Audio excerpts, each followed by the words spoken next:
I'm Angelica, and I am an advocate for the sacred female polarity of God.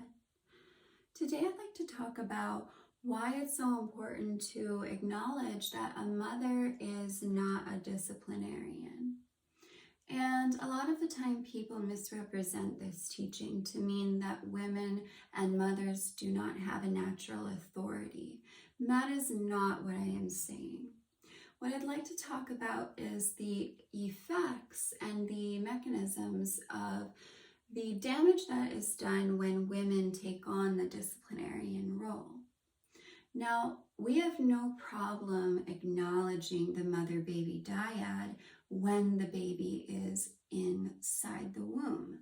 But once we go into the birth process in this society, we immediately start to see the mother and the baby as separate entities. And then even more so, once the baby is born, we do not often acknowledge the importance of remaining attached until the child is psychologically and physiologically prepared to sustain their personal identity outside of their attachment to their mother. So I'm not going to get into hospital birth in this video, but I will be getting into that in some other videos. But right now I just want to talk about what the mother-baby dyad is about and how it relates to women becoming overly critical and firm with their children at too young of an age. So in the stage of development where you have an attachment to your mother, you share a nervous system with your mother. Just like when you were inside her womb, her body and her emotional state regulates your body and emotional state. So there is a very natural evolutionary expectation that all babies have when they are born, that they will have 24/7 access to their mother. And I'm not saying that 24/7 access all of the time is completely necessary, because I do believe that taking care of yourself as a mother is very important.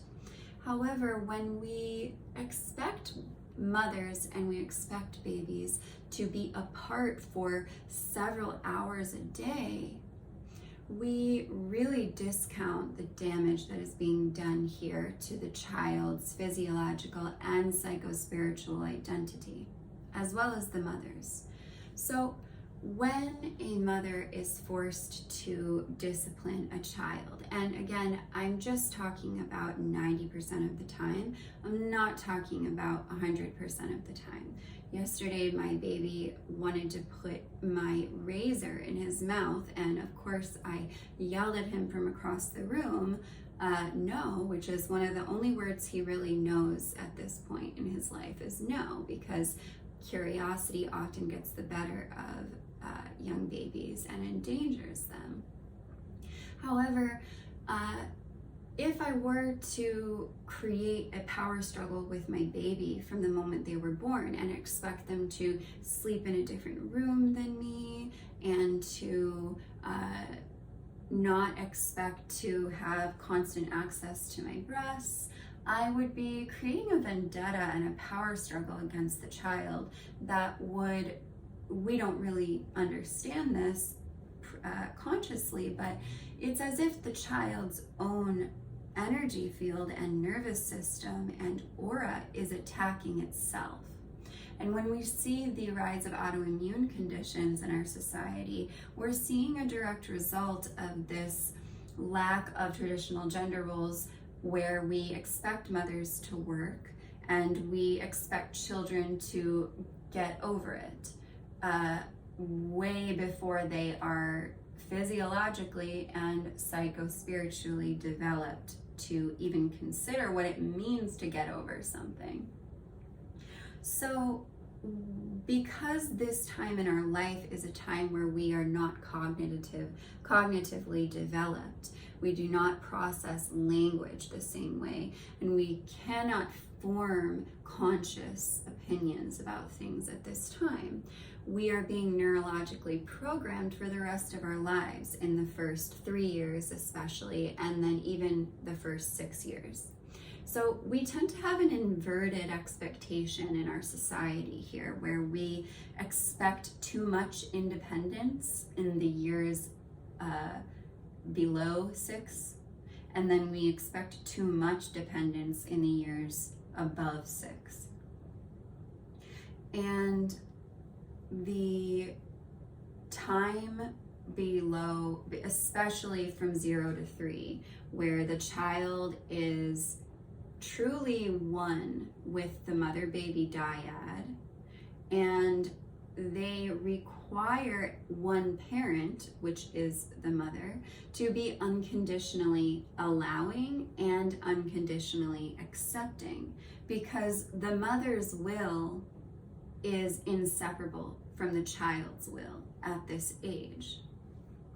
And then, you hear of the terrible 2s and the terrible 3s, which is also very natural to, start to assert a level of independence. But it's much worse if you don't have the absolute attachment parenting in the first couple years, because there's not a secure landing point, there's not a safe space. And when we have one parent, that is the mother that we are attached to, be unconditionally loving and unconditionally allowing, then we can have another parent who is also unconditionally loving but conditionally allowing, where you know that if that parent says no to something, it will seem more valid, because it's not a matter of the personal identity having a split of willpower. So when we encourage too much independence in the younger years, we see even more power struggles in the older childhood development stage, because of the challenge of trying to establish your own identity and willpower when you didn't even get the base level identity of the attachment parenting phase.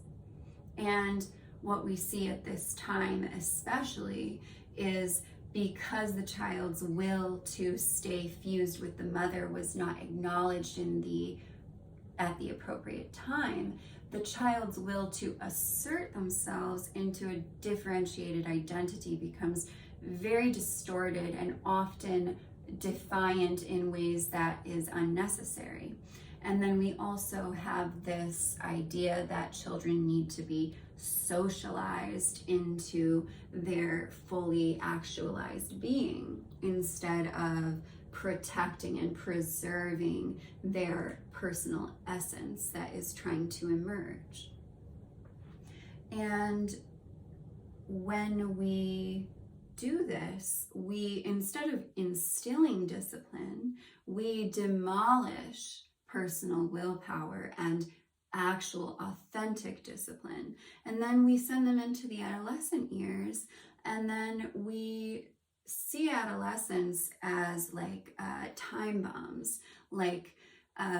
We're always so afraid that adolescents are going to fall in with the wrong crowd because they're so impressionable and want to, experiment. But if we had a stage of life where we could be 1,000% secure in our attachment to our mother, where our mother was not in a power struggle with us, and then we firmly felt that our mother, which is our first divine feminine representative, had a wholesome connection with us, then in the later years we could start to develop our inborn and inherent talents and develop skills that would serve our personal willpower. But there's a lot of things that we have now prevented from happening that cause developmental delays, and this is one of them. So just to finish up, I do have actually another video about this on my Instagram highlights.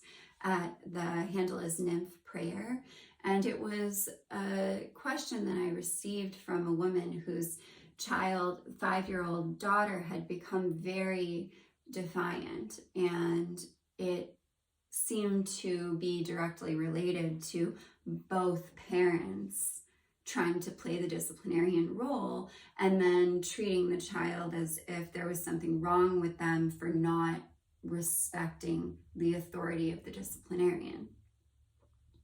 And just to reiterate what I have said, I'm not saying that women don't have natural authority or that mothers should not be respected by their children. What I'm saying is that the role of the mother is really to maintain a shared identity until the child naturally asserts themselves, and then to respect that it takes quite a lot of developmental processes to fully differentiate from the mother. And if you don't have the full attachment and the fully peaceful mother-baby dyad in the first phase of life, it will be very difficult to reprogram yourself neurologically to, one, have an authentic sense of security and self-love, and then two, to fully separate from the whatever unfinished business you may have with your mother in that stage of life. So just to finish, I thank everybody who's watching these videos, and I have several more videos now if you're interested. And if you have any questions, comments, or concerns, you can email me at dreamgirlvespers@gmail.com. Thank you.